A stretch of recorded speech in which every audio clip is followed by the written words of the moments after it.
अब दूसरे अध्याय में जो श्री कृष्ण बोलना शुरू करते हैं। श्री कृष्ण बोलते हैं अर्जुन से कि अर्जुन, तुम्हें इस भीषण परिस्थिति में तुम्हें युद्ध छोड़ने की बात कहाँ से तुम कर बैठे हो?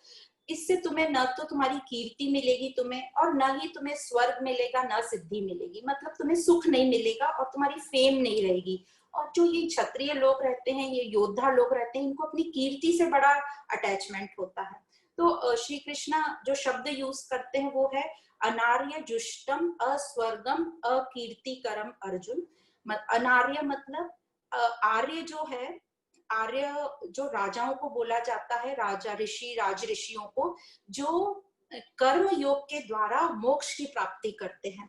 तो अन आर्य बोला है कि तू ये कैसी बिना रॉयल्टी की बात कर रहे हो, इससे तुम्हें मोक्ष प्राप्त नहीं होगा, ना स्वर्ग मिलेगा, मतलब ना सुख मिलेगा, ना ही तुम्हारी कीर्ति होगी। और यह तुम्हें हृदय की दुर्बलता कैसे हो गई है? इस दुर्बलता को त्याग करो, उठो और युद्ध करो। उत्तिष्ठ परम तप। उत्तिष्ठ मतलब उठो, और परम तप मतलब अर्जुन ने कई राक्षसों को मारा हुआ है, तो इसलिए उसका नाम परम तप पड़ा था। फिर आगे अर्जुन कहते हैं कि मैं अपने पितामह और ये गुरु जो इतने पूजनीय हैं, मैं इनके सामने खड़ा होकर युद्ध नहीं कर सकता, मैं इनको मार नहीं सकता।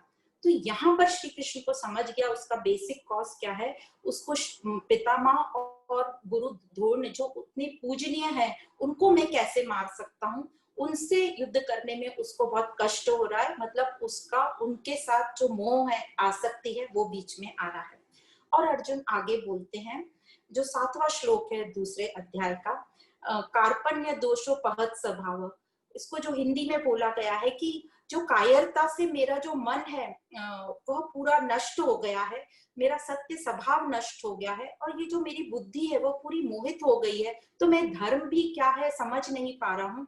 तो मैं आपकी शरण में आया हूँ, आप ही मुझे बताइए कि मेरे लिए क्या कल्याणकारी है। तो ये जो श्लोक है ये दर्शाता है कि अर्जुन ने स्वीकार कर लिया है कि वो निर्णय नहीं ले पा रहा है, उसका जो मन मोहित हो गया है, धर्म दूषित हो गया, उसको समझ नहीं आ रहा, कंफ्यूजन है। और ये बता रहे कि आप ही बताइए कि मेरे लिए क्या कल्याणकारी है, मतलब क्या श्रेयस्कर है। श्रेयस्कर वर्ड इसमें आता है श्लोक में, कि मेरे लिए क्या श्रेयस्कर है वो मुझे बताइए। श्रेयस्कर मतलब बेनिफिशियल, जो कल्याणकारी हो, सिर्फ मेरे लिए नहीं, पूरी राज्य के लिए जो कल्याणकारी हो वो मुझे बताइए। तो श्रेयस्कर का ऑपोजिट है प्रेयस्कर।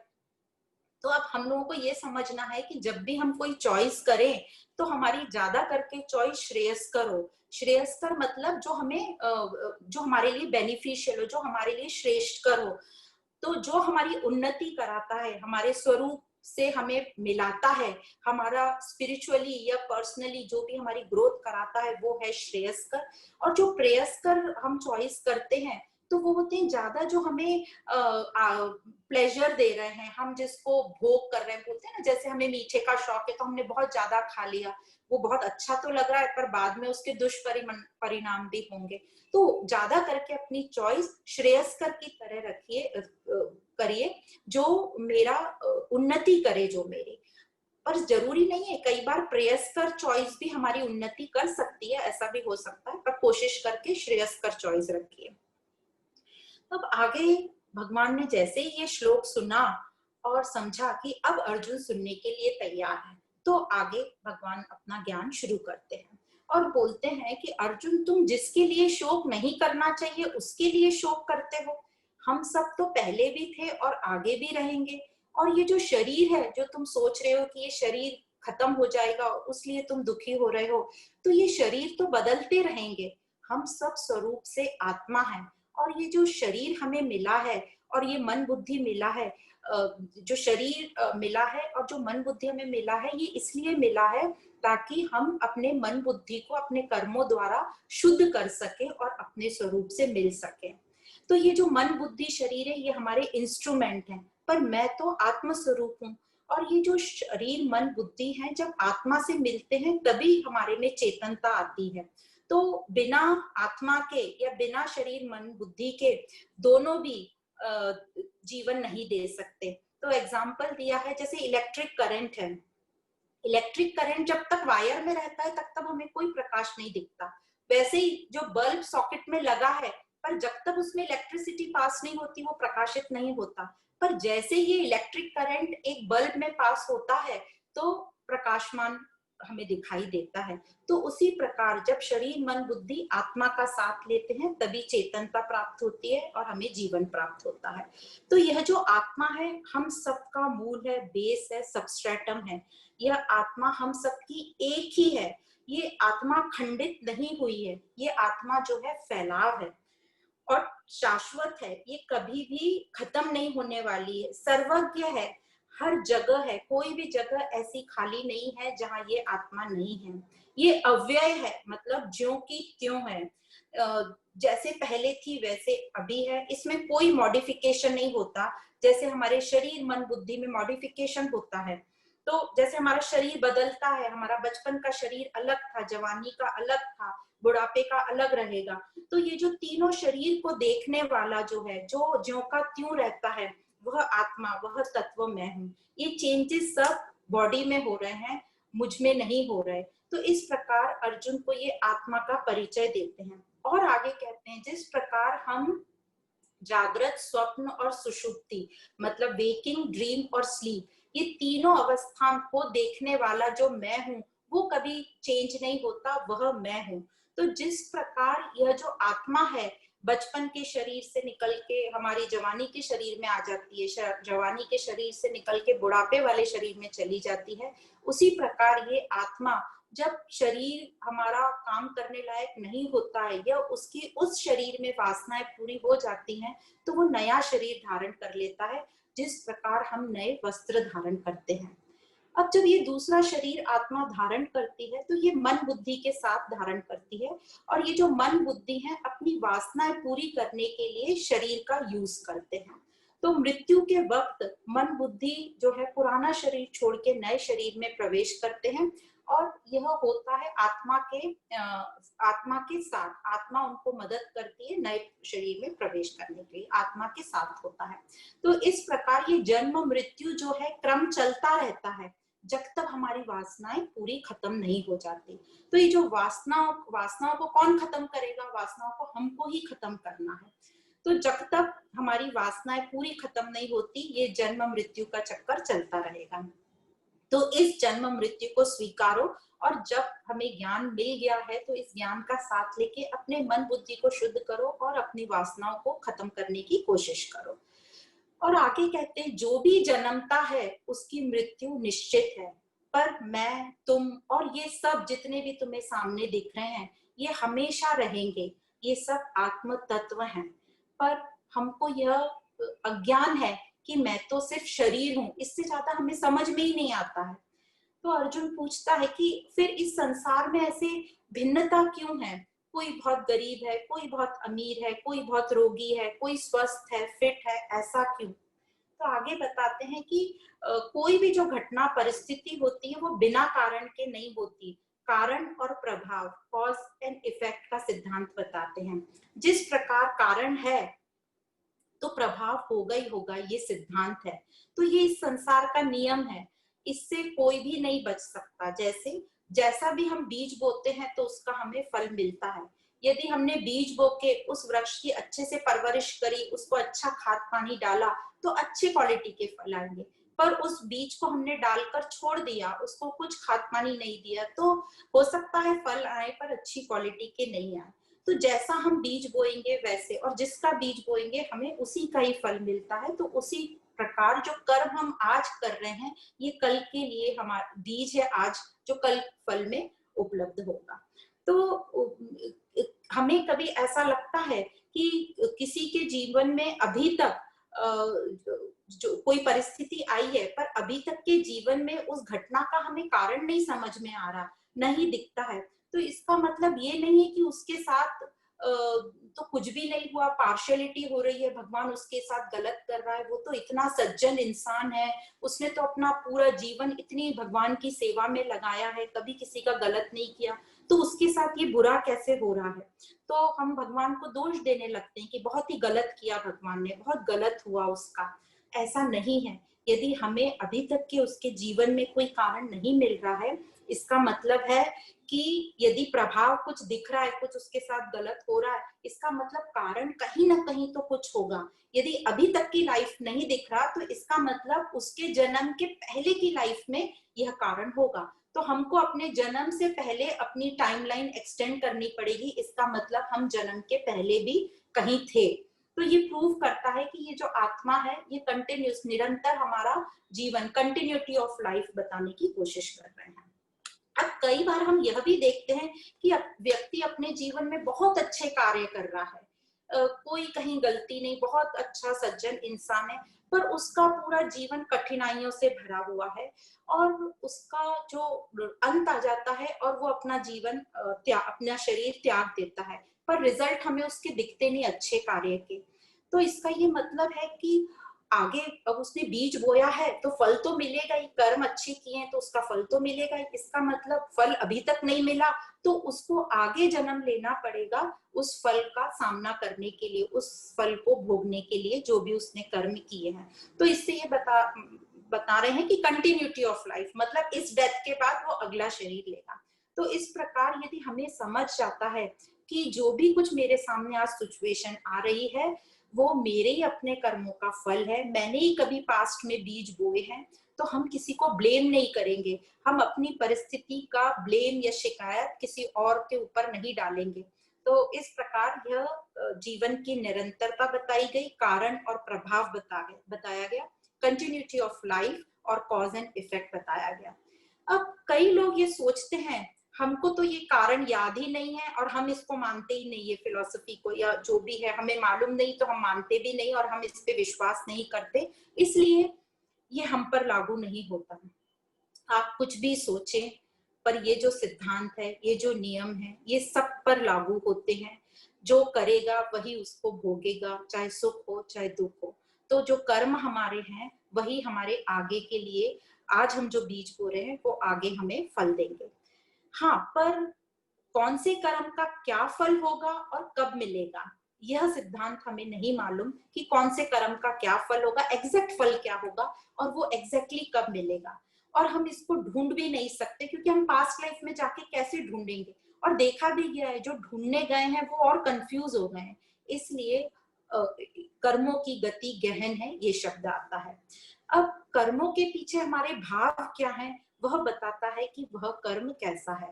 भाव मतलब हमारा इंटेंशन क्या है कर्म को करने का। तो जो भी हम आज कर्म कर रहे हैं वह बीज है हमारे भविष्य के लिए, आज हम वो बीज डाल रहे हैं। तो आज हमारे पास चॉइस है कि कोई भी परिस्थिति हमारे सामने आए उसको हम कैसे रिएक्ट करें, उसका हम सामना कैसे करें। यदि हमने स्वीकार भाव से उसको एक्सेप्ट किया तो हमारी लाइफ बहुत ही सुंदर और शांतिपूर्वक रहेगी। तो यहाँ पे कर्मों को 3 प्रकार जो बताया जाता है, संचित कर्म, प्रारब्ध कर्म और आगामी कर्म।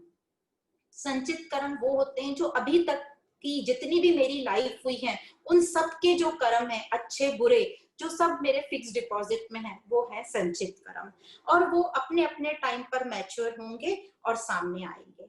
अब प्रारब्ध कर्म क्या है?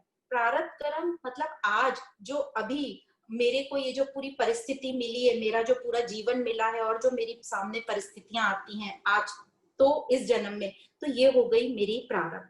अब ये प्रारब्ध में जो भी मेरे सामने परिस्थिति आती है मेरे पास यहाँ ही चॉइस है कि मैं इस परिस्थिति का सामना कैसे करूं। जैसे बोल रहे हैं स्वीकार भाव से करो या फिर कंप्लेन करो, शिकायत करो।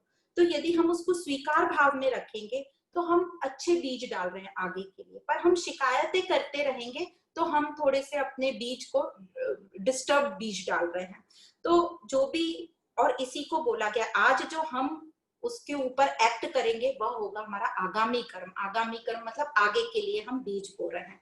तो हमको आज क्या करना है, हमको ध्यान से, जागरूकता से, कॉन्शियसली अपने आज की परिस्थितियों को प्रेजेंट में रहते हुए पेशेंटली, धीरजता के साथ, पॉजिटिविटी के साथ, सकारात्मक विचार और थॉट के साथ, प्योरिटी के साथ उसका सामना करना है और उसको स्वीकार करना है ताकि हमारा आत्मिक बल बढ़े और जो धीरे धीरे हमारे जो भी नेगेटिव कर्म हैं वो फ्लश आउट हो जाए। नेगेटिव कर्म के जो फल हैं धीरे धीरे धीरे फ्लश आउट होंगे और फिर हमारे पूरे संचित कर्म जो हैं अच्छे कर्म फल रहेंगे। तो इस प्रकार यहाँ तक अर्जुन को कंटिन्यूटी ऑफ लाइफ बताई, कर्म बताए, संचित कर्म, प्रारब्ध कर्म और आगामी कर्म। और आगे बोलते हैं अर्जुन जो विवेकी मनुष्य होते हैं उसको सत असत अच्छे से पता होता है, वो उसको जानते हैं। तो यहाँ सत और असत का सिद्धांत बताया कि सत क्या है और असत क्या है। सत जो है परमानेंट, जो कभी बदलता नहीं, जो रियल है, जो ट्रुथ है, जो ज्यों का त्यों रहता है, तो यहाँ आत्मा को सत कहा गया है। तो असत क्या है? असत मतलब परिवर्तनशील है, जो बदलता रहता है। अब जो असत है वो भी नित्य रहेगा पर परिवर्तनशील रहेगा। जैसे आज जो सीन है तो कल सीन में पेड़ पौधे बदल जाएंगे पर रहेंगे, नित्य रहेगा पर उसकी जगह नए पेड़ आ जाएंगे। जैसे ये संसार हमेशा नित्य रहेगा, हम नहीं रहेंगे कल पर दूसरे शरीर आ जाएंगे। तो नित्य है पर परिवर्तनशील है। तो ये जो जो व्यक्ति असत सत को अच्छे से समझते हैं तो ये जो पूरे जगत में वो एंजॉय करते हैं, उनको पता है परिवर्तनशील, पर उससे आसक्त नहीं होते, पॉजिटिव नहीं होते। पर जो ये असत को रियल तो देख रहा है उसको, और उसको रियल मान लिया और उससे पॉजिटिव हो गया, उससे आसक्त हो गया, उसी को कहते हैं मोह।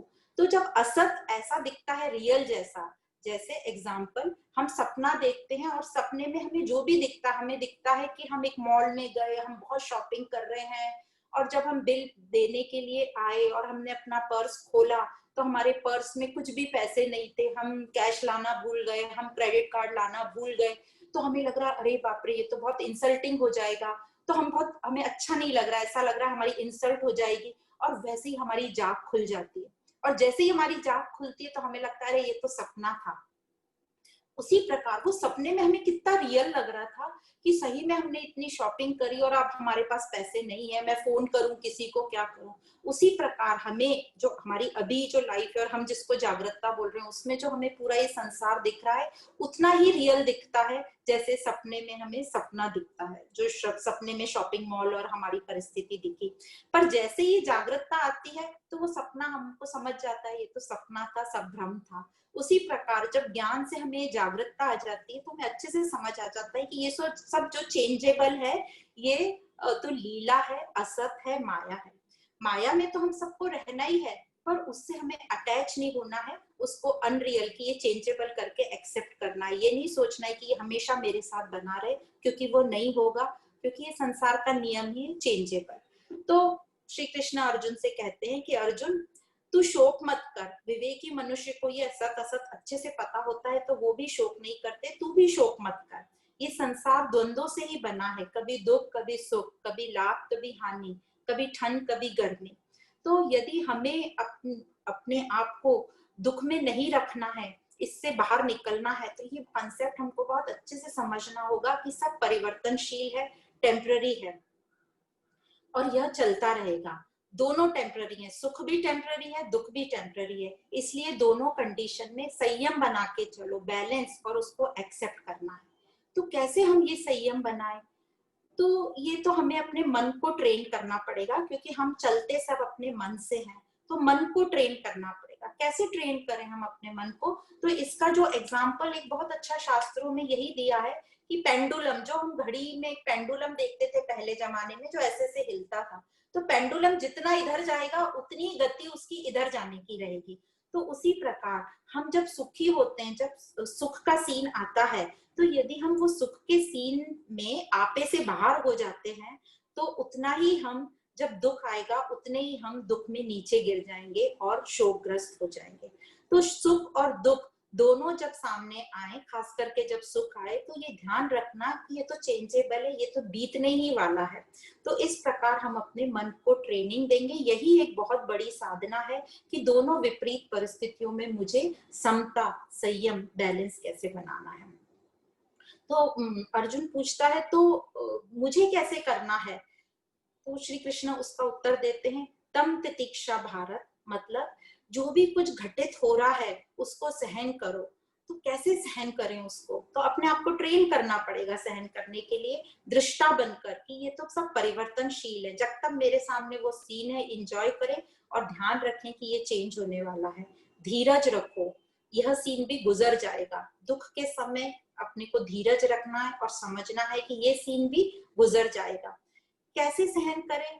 तो न तो हमें चिंता करनी है, न शिकायत करना है। तो कोई भी परिस्थिति हमारे सामने आए, यदि हम उसको करेक्ट करने की हमारी परिस्थिति है, हमको लगता है हम इसको करेक्ट कर सकते हैं, तो करेक्ट करो, नहीं तो हमें सहन करना है, यही समझ के कि ये समय भी बीत जाएगा। तो संयम में रहो, बैलेंस में रहो, अपनी जीवन की निरंतरता को स्वीकार करेंगे और जो परिवर्तन है हमारे जीवन में उसको स्वीकार करेंगे। चेंज को स्वीकार करना बहुत आवश्यक है, नहीं तो फिर हमें मानसिक रोग हो जाते हैं। और यदि ये नहीं भी समझ में आ रहा है तो शिकायत मत करो, समझो कि सब कुछ चेंजिंग है। तो इस प्रकार हमें बैलेंस में रहना है। अब बैलेंस फिर से पूछते किस में करना है बैलेंस, तो बैलेंस हमें करना है द्वंद्वों में, डुअलिटी में। जैसे हर चीज दो में है, तो संसार का नियम ही है, संसार डुअलिटी में चलता है। तो हमें ये जो सुख दुख बताया भी उसमें बैलेंस करना है, और तीन गुणों में, सतोगुण, रजोगुण और तमोगुण। तो हमारी ज्यादा से ज्यादा कोशिश रहेगी ये द्वंद्वों से ऊपर उठना है, दृष्टा बनकर देखना है। और ये जो गुण है तमोगुण से रजोगुण और रजोगुण से कोशिश करके ज्यादा से ज्यादा टाइम हम सत्वगुण की तरफ रहें, शुद्धता की तरफ रहें। तो इस प्रकार ये मेरी ही ट्रेनिंग है, मुझे ही प्रैक्टिस करना है, और यह प्रैक्टिस करने से मेरा मन जो है स्थिर हो जाएगा, स्टेबल हो जाएगा। और जब स्थिर मन होगा तभी हम शांति और आनंद को प्राप्त कर सकते हैं। और हमने कई बार देखा है शांत मन ही बड़े काम कर सकता है, शांत मन ही अच्छे डिसीजन ले सकता है। तो इसलिए अर्जुन, तू शोक मत कर, उठ और युद्ध कर, क्योंकि अभी तू एक योद्धा है, तो तेरा कर्तव्य है अपनी ड्यूटी करना।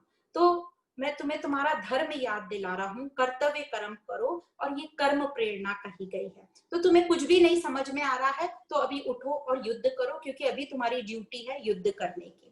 तो इस प्रकार यहाँ तक श्री कृष्ण जब कहते हैं तो अर्जुन को बहुत कन्विंसिंग नहीं लगा श्री कृष्ण को, तो अब उससे थोड़ी इमोशनल अपील करते हैं कि तुम युद्ध नहीं करोगे, मतलब तुम अपने धर्म से पीछे हट रहे हो, जिससे तुम्हारी अपकीर्ति होगी। तो कृष्ण को अर्जुन का सेंसिटिव पॉइंट पता था कि ये योद्धा है, क्षत्रिय है, जहां अपकीर्ति की बात हुई तो उसको लगेगा नहीं ये गलत है, क्योंकि योद्धा को कीर्ति से बहुत लगाव होता है।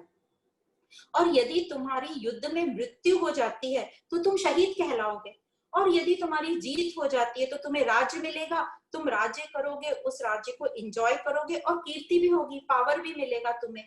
तो अपना कर्तव्य कर्म तुम निभाओ। तो हमारे लिए ये लेसन है कि किसी भी हाल में हमें अपने कर्तव्य कर्म निभाना है। और अर्जुन को बोलते हर हाल में तेरी जीत ही होगी। तो यहाँ पे श्री कृष्ण ने हार की बात करी ही नहीं है, सिर्फ जीत की बात करी है। ये भी बताया कि युद्ध करते हुए मृत्यु हो जाएगी तो तुम शहीद कहलाओगे। तो हमने जो ये फेलियर वर्ड, हार वर्ड हमने अपने मन से बना लिए हैं, और हम उसको डिग्रेड करते रहते हैं।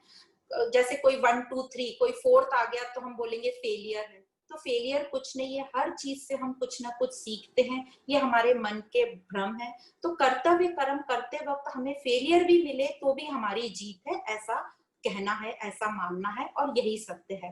तो अपने कर्तव्य कर्म करने में हमें स्टेबिलिटी रहना है, सम रहना है, कि उसमें दुख मिले चाहे सुख मिले, लाभ हो चाहे हानि हो, जीत हो चाहे हार हो, दुख सुख दुखे, लाभ लाभा लाभो, जया जयो, ये 3 वर्ड कहे गए। इन तीनों में हमें सम रहना है।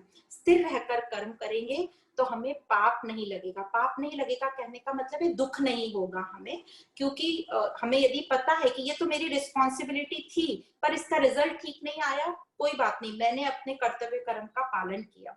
इसके बहुत सारे एग्जाम्पल ऐसे होते हैं, जैसे हमने अपने भारतीय परिवारों में देखते हैं, हम जैसे परिवार के किसी एक सदस्य, खास करके कोई सीनियर पर्सन को कोई बीमारी हो गई हो, तो हर परिवार जन का मत अलग अलग होता है कि ऑपरेशन करना चाहिए कि नहीं करना चाहिए।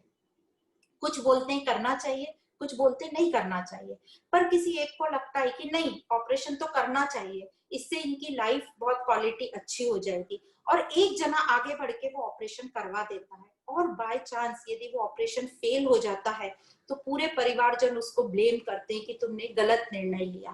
पर ये गलत निर्णय नहीं है, उसने अपने कर्तव्य का पालन किया, उसका इंटेंशन अच्छा था। तो इस प्रकार हम जब अपने रोल को निभा लेते हैं, हमारी रिस्पॉन्सिबिलिटी हम पूरी करते हैं, तो वो सक्सेसफुल ना भी हो तो भी हमें उसमें पाप नहीं लगता, मतलब हमें उसमें दुख नहीं मनाना चाहिए, हमने अपने कर्तव्य को पूरा किया। तो इसलिए कहा गया है कि ये पाप वर्ड यहाँ पे इसलिए आया है क्योंकि अर्जुन ने पहले अध्याय में कहा था कि इन सबको मारकर मुझे पाप लगेगा, इनको मारने से मुझे पाप लगेगा, इसलिए मैं युद्ध नहीं करूंगा। तो इसलिए यहाँ पे पाप वर्ड का यूज किया गया है कि अपने कर्तव्य कर्म करने से कोई पाप नहीं लगता। इस प्रकार हम अपने धर्म से चलेंगे तो हमारे में शुद्धता आएगी और हम बैलेंस में रहेंगे। फिर श्री कृष्ण आगे कहते हैं, अभी तक तो मैंने तुम्हें सांख्य योग बताया। ये सेकंड अध्याय जो था इसका नाम है सांख्य योग। सांख्य मतलब संख्या, संख्या इसका मतलब एक तो है कि ज्ञान योग और एक है सांख्य मतलब संख्या, मतलब बार बार इसको हम अपने लाइफ में लाएंगे तो हमें कामयाबी अवश्य मिलेगी।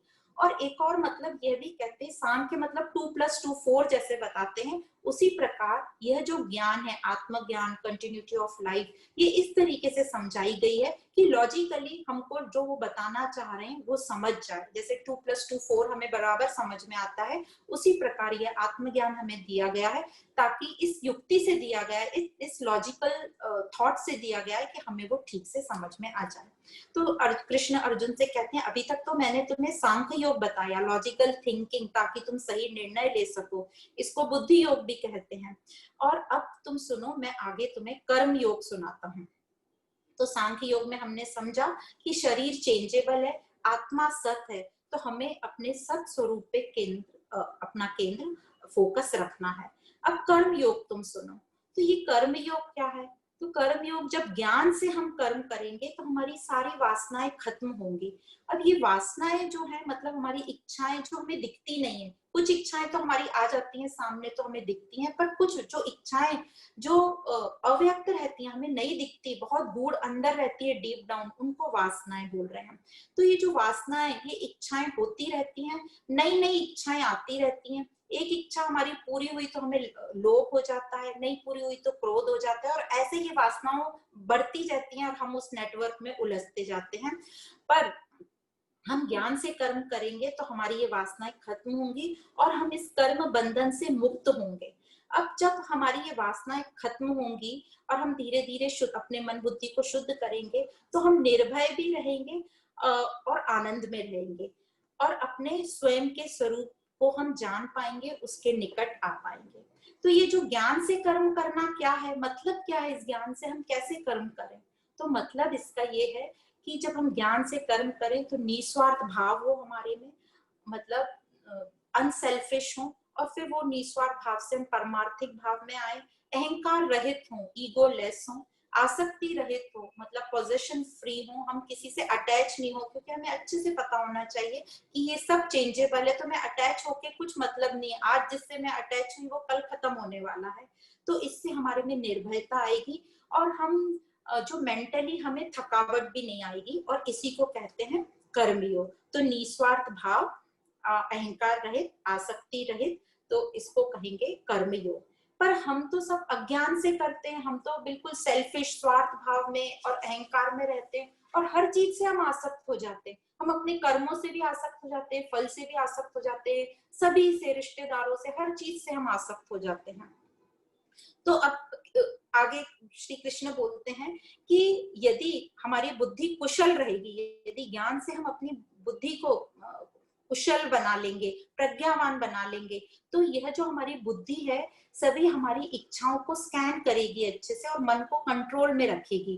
पर यदि हमारी ये बुद्धि अविवेकी है, मतलब हम अपनी मनमानी करना चाहते हैं और अज्ञान में रहना चाहते हैं, तो इच्छाएं और ये विचार हमसे गलत कर्म कराते रहेंगे और हमारे में अहंकार, आसक्ति, स्वार्थ भाव आता रहेगा, और हम अपने स्वरूप से, जो हमारा आनंद स्वरूप है, सत स्वरूप है, इससे हम बहुत दूर हो जाएंगे। इसलिए श्री कृष्ण कहते हैं तुम ज्ञान से कर्म करो, क्योंकि हमारे पास हमारा जो अधिकार है, और हमारे पास जो अधिकार है वो सिर्फ कर्म करने का है। और यहाँ पर जो सबसे फेमस श्लोक है सेकंड अध्याय का 47वां श्लोक जो है, कर्मण्यवाधिकारस्ते माँ फलेषु कदाचन माँ कर्म फल हेतुर्भुः माते संगोस्तव कर्माणि। मतलब हमारा सिर्फ कर्म करने में अधिकार है, फल में मेरा कोई मैं उसको मॉनिटर नहीं कर सकती फल को, क्योंकि फल सिर्फ मेरे हाथ में नहीं है, फल बहुत सारी दूसरी चीजों पर निर्भर करता है। तो चॉइस हमारे पास है, हमारा पूरा ध्यान जो है कर्म करने पर हो, 100% हम कर्म पर फोकस करें। पर कर्म करते वक्त यदि हम फल के बारे में सोचने लगे, मतलब फ्यूचर की चिंता करने लगे, तो हम उस टाइम 100% अपने कर्म पर ध्यान नहीं दे पाएंगे, तो रिजल्ट भी 100% नहीं होगा। इसलिए फोकस 100% अपने कर्मों पर रहे, प्रेजेंट में रहें, और जो फल है उसकी चिंता नहीं करें। हाँ, कर्म शुरू करने के पहले हम अपना प्लानिंग कर सकते हैं, पर एक बार कर्म हमने शुरू किया तो फिर फ्यूचर के बारे में नहीं सोचे, और पास्ट के बारे में तो सोचने का सवाल ही नहीं होता, क्योंकि पास्ट तो जो बीत गया वो बीत गया, उसके लिए हम कुछ नहीं कर सकते। और जो फ्यूचर है वो क्वेश्चन मार्क के, क्या सामने आने वाला है मुझे नहीं पता। तो फल जो है, कोई भी हम कर्म करेंगे अपना बेस्ट करेंगे उसमें, और फिर जो भी फल आएगा वो मुझे स्वीकार है। आगे कहते हैं योगस्थ कुरु कर्माणि, मतलब योग में स्थित होके, मतलब दृढ़ निश्चय करके और पूरे समर्पित भाव से, आसक्ति रहित होकर, सिद्धि असिद्धि, लाभ हानि, मतलब सक्सेस और फेलियर, सब में समत्व भाव ले रहकर, इवननेस, समता का भाव रखकर उसको स्वीकार करेंगे, इसी को योग कहते हैं। पर अभी तो जो हम कर्म करते हैं इन सब के विपरीत करते, एक तो हमारा स्वार्थ भाव रहता है, और हम हर चीज से आसक्त हो जाते हैं, अहंकार होता है, हमें लगता है सब काम हम ही कर रहे हैं। तो कर्म तो है अभी, पर योग लुप्त हो गया है। तो ये जो योग है, यही हमें अभी डेवलप करना है। कर्म हम सब कर रहे हैं, सिर्फ हमारा जो योग वाला पार्ट है वो हम अच्छे से नहीं कर रहे हैं, तो हमें अपने अब योग पर ध्यान देना है। क्योंकि हम क्यों नहीं कर पा रहे हैं, क्योंकि जो हमारा लक्ष्य है अभी भी हमारा स्वरूप को प्राप्त करने का लक्ष्य नहीं है, इसलिए हम मेहनत नहीं कर रहे। तो ये जो ज्ञान है ये भी दो तरीके से लेते हैं। एक तो जो लोग लेते हैं कि सिर्फ एक नॉलेज, इंफॉर्मेशन इकट्ठी कर ले और बस थोड़ी सी हमारी लाइफ सुखी हो जाए, बस थोड़ी सी पीसफुल हो जाए, उनको स्वरूप से कोई मतलब नहीं। एक तो ये हुआ ज्ञान। और दूसरा जो ज्ञान, एब्सोल्यूट ज्ञान जिसको बोलते हैं, उनका रहता है कि नहीं, मुझे ये ज्ञान लेकर अपने स्वरूप को प्राप्त करना है, अपने आनंद स्वरूप से मुझे मिलना है। तो ये हुआ एब्सोल्यूट ज्ञान। तो ये दो तरह के ज्ञान है। अब हमारे ऊपर है कि हमको ये ज्ञान कैसे लेना है। क्योंकि अभी हमें स्वरूप के बारे में ज्यादा पता नहीं है, इसलिए हम अपने आप पर ज्यादा मेहनत नहीं कर रहे हैं। तो अब हम अपने कर्मों को कैसे कुशल बनाएं और कैसे हम अपने स्वरूप के नजदीक पहुंचे। तो यहाँ बोला है बुद्धम शरणम अन्विच्छा। बुद्धम मतलब ये बुद्धि योग, मतलब ज्ञान की बात कर रहे हैं। ज्ञान से ही हमारे कर्मों में कुशलता आएगी। कर्मसु कौशलम, तो ज्ञान से हमारे कर्म कौशल होंगे, कुशल होंगे, परफेक्ट होंगे। तो हमारे पास दो रास्ते, एक तो हम ज्ञान से कर्म करें और अपने स्वरूप को प्राप्त करें। तो ज्ञान से जब हम कर्म करेंगे तो जो हमारे मोह है, आसक्ति है, हमें समझ जाएगी कि ये सब परिवर्तनशील है, और ये पोजेशन जो है, ये मोह कलीलम एक शब्द दिया है, ये मोह के दलदल में मैं फंसा हुआ हूँ, इससे बस मुझे निकलना है। काम सिर्फ मुझे अपने मेंटल लेवल पे करनी है। तो इस ज्ञान से मेरा मोह नाश होगा, मेरी बुद्धि स्थिर होगी और मैं मुक्त होऊंगा। जो सब हम बोलते हैं हमें मुक्ति चाहिए, हमें मोक्ष चाहिए, तो ये मोह से मैं दूर होऊंगा। तो ये हुआ ज्ञान से। और दूसरा है अज्ञान से। जैसे हम अभी चल रहे हैं, चलते रहें, अपनी वासनाओं से, अपनी इच्छाओं से अपनी इच्छाएं पूरी करें और सुखी दुखी होते रहें, जैसा चल रहा है वैसा हम चलने दें। तो इस प्रकार हमारे पास दो रास्ते हैं। पर क्योंकि हम ये अध्यात्म के रास्ते पर है, हम सब अपनी मर्जी से ये पढ़ रहे हैं, तो हमें बताया गया कि इस ज्ञान से जो है हमारे में युक्ति आती है। युक्त किसको कहा जाता है? युक्त जिसके, युक्त पुरुष उसको कहा जाता है जिसके पास, जिसमें भय नहीं हो, जो क्रोध से मुक्त हो, भय से मुक्त हो और जो आनंद में रहता हो। तो ये जो युक्त विवेकी मनुष्य होते हैं, ये शुभ अशुभ, मतलब शुभ मतलब हमारे हिसाब से, हमारी फेवरेबल कंडीशन के हिसाब से जो कार्य होते हैं, तो उसमें अति आनंदित नहीं होते। और अशुभ जो हमारी अनफेवरेबल हमारी कंडीशंस में होते हैं, वो है द्वेष, उससे द्वेष नहीं होता। जिनको ज्ञान है तो वो अच्छा कर्म भी सामने आए, या उनके एंजॉय नहीं करते, उन्हें पसंद नहीं है, वो भी आए, दोनों को, उनको पता है ये मैं एंजॉय नहीं करता, पर ये मेरी ग्रोथ के लिए अच्छा है, तो वो करेगा, और नहीं करना है तो नहीं करेगा, पर द्वेष भाव नहीं करता। तो ये युक्त पुरुष के लक्षण हैं। फिर अर्जुन पूछता है कि ये जो ज्ञान योग से आप बार बार बोल रहे हो स्थिर बुद्धि होती है, तो ये स्थिर बुद्धि वाले जो मनुष्य होते हैं, जिनको सिद्ध प्रज्ञ कहा जाता है, उनके लक्षण क्या होते हैं? तो अर्जुन ये बहुत सवाल डिटेल में पूछता है कि वो कैसे बोलते हैं, कैसे उठते हैं, कैसे बैठते हैं, कैसे चलते हैं, मतलब उनका व्यवहार कैसा, कंप्लीट वो पूछना चाह रहा है कि ये स्थिर बुद्धि वाले मनुष्य के लक्षण क्या होते हैं। तो श्री भगवान यहाँ उसको बताते हैं कि जो स्थिर बुद्धि वाले होते हैं ये परम आनंद में रहते हैं, ये अनासक्त रहते हैं इसलिए प्रेम में रहते हैं, मतलब पॉजिटिव नहीं रहते इसलिए प्रेम में रहते हैं, किसी पर निर्भर नहीं करते क्योंकि अनासक्त हैं, तो अपनी खुशी के लिए फिजिकली भी और इमोशनली भी किसी पर निर्भर नहीं करते हैं। पर हमारे साथ क्या होता है, हम लोगों पर डिपेंड करते हैं अपनी खुशी के लिए कि वह मुझे ऐसा करेगा तब मुझे खुशी मिलेगी। तो और जब वो फिर नहीं होता पूरा तो हम दुखी होते हैं, हमें क्रोध आता है, हमें परेशानी होती है, हमें भय लगता है।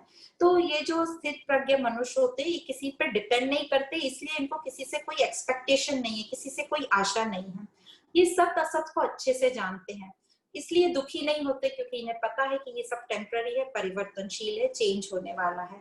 ये सब में वो सत स्वरूप देखते हैं, हर किसी को वो वासुदेव सर्वम वाला उनका फंडा है कि वो हर किसी में उस तत्व को देखते हैं। वे शुभ और अशुभ मतलब फेवरेबल और अनफेवरेबल कंडीशन में सम रहते हैं, बैलेंस बना के रखते हैं, स्वीकार भाव में रहते हैं, एक्सेप्ट करते हैं हर चीज को, और जो भी फल मिलता है उसको प्रसाद रूप मानकर ग्रहण करते हैं। राग द्वेष रहित रहते हैं, राग मतलब लाइक्स और द्वेष मतलब डिसलाइक। राग मतलब जो चीज हमें पसंद है उससे हम बहुत ज्यादा पॉजिटिव हो गए, जो मुझे पसंद नहीं है उसके साथ में द्वेष, तो उससे रहित होते हैं। और ये मन को संयम रखते हैं, इनका मन पे बहुत कंट्रोल रहता है। पर ये गिरावट कैसे आती है, हमारे मन पे कंट्रोल नहीं रहता, और जब हमारी इच्छाएं पूरी नहीं होती तो हमें क्रोध आता है, और जब हमें क्रोध आता है तो जो हमारी बुद्धि की जो क्षमता है, पूरी जितना भी थोड़ा बहुत ज्ञान है वो पूरा शून्य हो जाता है। इसलिए कहते हैं क्रोध के टाइम में कोई डिसीजन नहीं लेना या चुप रहना, क्योंकि शब्द भी बहुत अपशब्द निकलते हैं क्रोध में।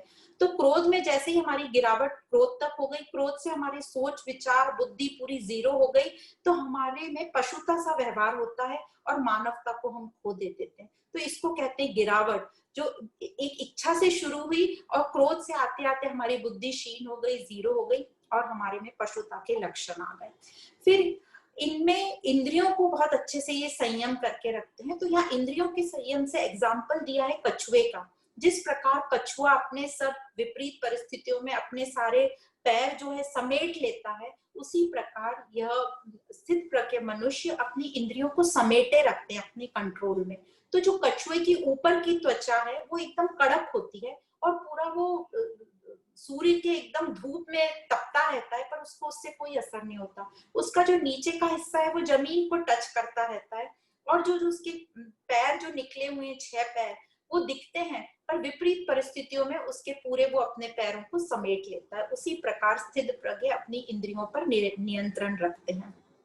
इनके विचार कैसे होते हैं, इनके विचारों की गति एकदम निर्धारित रहती है, धीमी रहती है, संख्या कम होती है विचारों की, इनके विचारों की क्वालिटी एकदम श्रेष्ठ होती है, उच्चतम क्वालिटी के विचार होते हैं, और जो विचारों का डायरेक्शन होता है, विचारों की जो दिशा होती है वो करेक्ट दिशा होती है। तो ये अपने विचारों से परेशान नहीं होते, यदि इनके कुछ ज्यादा या कैसे भी विचार आए, ये अपने विचार इनको अफेक्ट नहीं करते, तो ये विचार फ्री होते हैं। तो विचार किसी के भी खत्म नहीं हो सकते, इनमें भी विचार होते हैं, पर ये अपने एक तो अच्छी क्वालिटी के होते हैं, कम होते हैं, और ये विचारों से अफेक्ट नहीं होते, अपने उनको जाने देते हैं, हर विचार पर सवार होके नहीं चलते। जैसे हम हैं, हर विचार पे हम सवार हो जाते हैं और उस पे चलते हैं। तो इस प्रकार कहा जाता है कि ये अपने हर विचार पर सवार नहीं होते, और इनके हर विचार से ये दुखी नहीं होते। तो इस प्रकार ये जो स्थित प्रज्ञ होते हैं ये महात्मा कहलाए जाते हैं। और इनमें जो 3 क्वालिटी आखिरी में डिस्क्राइब करी है वो कहते हैं निस्पृह, निर्ममो और निरअहंकार। निस्पृह, स्पृह मतलब इच्छा, ये निरिच्छा होते हैं, इनमें मिनिमम इच्छा होती है, क्वालिटी वाली इच्छा होती है। इच्छा कम होती है तो किसी पर निर्भर भी नहीं रहते, वे अपनी पूरी जिम्मेदारी अपने पर लेते, वो किसी पे निर्भर नहीं होते, किसी को ब्लेम नहीं करते, और वो अपनी पूरी जिम्मेदारी खुद पर रहते हैं, इसलिए आनंद में रहते हैं और प्रेम में रहते हैं।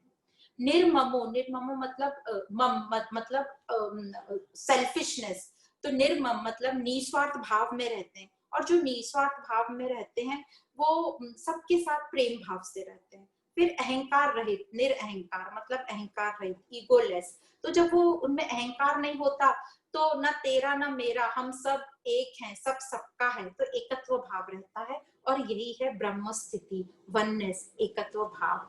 तो यहाँ तक बताया स्थित प्रज्ञ की। तो जो लास्ट 18 श्लोक थे 54 नंबर से 72 नंबर तक सेकेंड अध्याय के सांख्य योग के, ये स्थित प्रज्ञ के लक्षण बताए हैं। और कहते हैं महात्मा गांधी, बराक ओबामा, ये सब इसका एग्जाम्पल देते हैं कि उन्होंने कहीं ना कहीं इसको पूरा अपनी लाइफ में प्रैक्टिकली यूज किया, तभी वो इतने उन्नत हो पाए। अब ये जो ब्रह्म स्थिति प्राप्त करी है, इससे गिरावट का कोई चांस नहीं है, इससे हम वापस नहीं गिर सकते हैं, क्योंकि इनकी स्थिति बोलते हैं, शास्त्रों में बोलते हैं कि भुने चने के जैसी हो गई। तो जब हम चने को या कोई भी अनाज को भून लेते हैं तो फिर उसमें अंकुर नहीं फूटते हैं, पर कच्चे रहते हैं तो उनमें अंकुर आ जाता है। तो इसमें भुने चने में वासनाओं के अंकुर नहीं फूट सकते, तो ये भुने चने जैसी अवस्था आ गई। तो इस प्रकार यहाँ पर जो दूसरा अध्याय है सांख्य योग, ये समाप्त होता है। और यहाँ पे हमने जब पहले लिया था अपने मेन क्लास में, तो हम सुनहरी और तो धुंधली एक बल्ब की स्टोरी सुनाते थे, जिस सुनहरी को बहुत घमंड था और धुंधली बहुत ज्ञानवान थी। पर आज एक दूसरी स्टोरी सुनाते हैं। एक स्टूडेंट रहता है, वो अपने टीचर से पूछता है कि ये योग क्या है, मुझे समझ में नहीं आता, बहुत लोग योग की बात करते हैं, ये योग क्या है। अधिकतर लोगों को योग लगता है फिजिकल एक्सरसाइज, जो हम योगा करते हैं, वो योग नहीं है। तो वो पूछता है ये योग क्या है। तो जो टीचर थी वो भी बहुत ऐसे विवेकशील थी, उसको काफी ज्ञान था। तो उसने कहा कि चलो मैं तुम्हें आज बताऊंगी कि योग किसे कहते हैं। वो क्लास में पहुंची और उस क्लास में 100 बच्चे थे, तो उसने कुछ 7th 8th के बच्चे होंगे। अब ये टीचर को पता था अच्छे से कि सब बच्चों को मोबाइल पर गेम्स खेलने का शौक है। तो वो टीचर सभी बच्चों को एक एक मोबाइल फोन देती है और बोलती है कि इन सब पे आप लोग गेम्स खेलो, 1 घंटे का समय है, और जब मैं बोलूंगी वापस दो फोन तो सब दे देना। सबको फोन दिए गए और सबने गेम शुरू किया उस पर। धीरे धीरे 10-15 मिनट बीते, कुछ कुछ बच्चों ने वापस आना शुरू कर दिया और कहा कि नहीं नहीं, ये फोन हमें नहीं चाहिए, ये मॉडल हमें पसंद नहीं है। किसी ने कहा वो जो एक बच्चा खेल रहा है बहुत लगन से, हमें उसका मॉडल चाहिए। तो धीरे धीरे धीरे आधी घंटा हुआ, करीब करीब 99 बच्चों ने फोन वापस कर दिए, ये कह के कि हमारे पसंद का मॉडल नहीं है, इसमें मजा नहीं आ रहा, हमें उसका फोन चाहिए जो बहुत लगन से खेल रहा है। 1 घंटा बीता, टीचर ने उस बच्चे से भी जो एक बहुत लगन से खेल रहा था उससे भी फोन वापस ले लिया। 5 दिन टीचर ने उस गेम के बारे में कुछ बात नहीं की, अपनी नॉर्मल स्टडीज चलती रही। ये 5 दिन में जो 99 लोग थे जिन्होंने फोन वापस किया था, उसमें से काफी बच्चे बार बार टीचर को पूछते कि हमें वापस गेम कब खिलाओगे, वो वाला क्लास में मोबाइल देके। तो टीचर सिर्फ देख रही थी और छठे दिन टीचर ने सबको आईफोन दिया और कहा कि 1 घंटे का टाइम है, और 1 घंटे बाद जब मैं बोलूं फोन वापस कर दो तो आप सब फोन वापस करेंगे। और 1 घंटा हुआ, सब बिल्कुल लगन से, किसी ने फोन वापस नहीं किया क्योंकि सबका वो मॉडल पसंद का था, सब अपने अपने फोन पर चल रहे थे। 1 घंटा बीता, टीचर ने अनाउंस किया 1 घंटा हो गया, सब अपने फोन वापस दो। तो सिर्फ एक बच्चे ने फोन वापस दिया, पर 99 बच्चों ने फोन वापस नहीं दिया। तो ये जो एक बच्चा है जिसने वापस दिया और जो पहले वाले में पूरा 1 घंटा खेलता रहा, इसका नाम है परम। और इसी को कहते हैं कि वो प्रेजेंट में रह के जो भी उसको कुछ मिला है स्वीकार भाव से, बिना शिकायत करे, बिना फ्यूचर की बात किए, बिना आसक्त हुए, अपना उसने फोन वापस किया और पूरी तरह एंजॉय किया। और हमें भी चेतावनी मिलती है ऐसे। इसका समझने का मतलब ये है कि हमारे पास कई बार ऐसी चीजें हो जाती है जो हमें पसंद नहीं होती, तो हम बहुत शिकायतें करते हैं और हमको दूसरे को मिली हुई चीज लगती है कि वो ज्यादा अच्छी होगी। हालांकि उस बच्चे को भी एक एवरेज मॉडल का फोन मिला था, पर सब बच्चों को लग रहा था वो इतने ध्यान से खेल रहा है मतलब उसको अच्छे मॉडल का मिला है। दूसरा, सबने शिकायत करी और लास्ट वाले आईफोन में कोई फोन वापस देने को तैयार नहीं था। 1 घंटे मतलब आसक्त हो गए, डिसिप्लिन नहीं था, अनुशासन नहीं था। और कई बच्चों को अहंकार आ रहा था कि हमारा गेम ज्यादा अच्छा चल रहा है, हमारा गेम ज्यादा अच्छा, और आपे से बाहर हो रहे थे। तो यहाँ ये बताइए कि जो भी आपको चीज मिली है उसको स्वीकार करो, शिकायत मत करो, उसको पूरा एंजॉय करो प्रेजेंट में रह के। ये मत सोचो दूसरे को ज्यादा अच्छा मिला है और शिकायत करते रहो। हाँ, तो इस प्रकार इस स्टोरी का कहने का यही मतलब था कि जो भी परिस्थिति है उसे स्वीकार करो, एंजॉय करो, कंप्लेन मत करो और आसक्त मत हो। तो इस प्रकार ये सांख्य योग यहाँ पे समाप्त होता है। सांख्य योग में हमने 1 से 10 तक जो थे श्लोक वो थे अर्जुन का जो हताशा के कारण जो वो बोल रहा था वो, और 7वें श्लोक से अर्जुन ने स्वीकार किया कि हाँ मेरा मन बुद्धि काम नहीं कर रहा है, समर्पण भाव बताया। 11 से 30 श्लोक तक भगवान ने आत्मज्ञान दिया, और 31 से 40 श्लोक तक कर्म प्रेरणा दी कि कर्म करना क्यों जरूरी है, कर्म करो, कर्तव्य कर्म करो। 41 से 44 श्लोक तक हमें ये बताया गया कि कैसे अज्ञानता पूर्वक हम अपनी वासनाओं को पूरी करने में लगे रहते हैं और फिर हमारे में गिरावट आ जाती है, वो हमारी उन्नति नहीं करता, हालांकि हमारे में और पशुता के गुण ले आता है। 45 से 43 तक हमें कर्म योग बताया गया कि हम ज्ञान से कर्म करेंगे तो कर्म योगी कहलाएंगे और अपने स्वरूप को प्राप्त होंगे। हमारा मन बुद्धि शुद्ध होगा, जितना शुद्ध होगा उतने हम अपने स्वरूप को प्राप्त करेंगे। और 54 से 72 श्लोक जो लास्ट के 18 श्लोक थे उसमें स्थित प्रज्ञ मनुष्य के लक्षण बताए। तो इस प्रकार ये जो दूसरा अध्याय है यहाँ पे समाप्त होता है।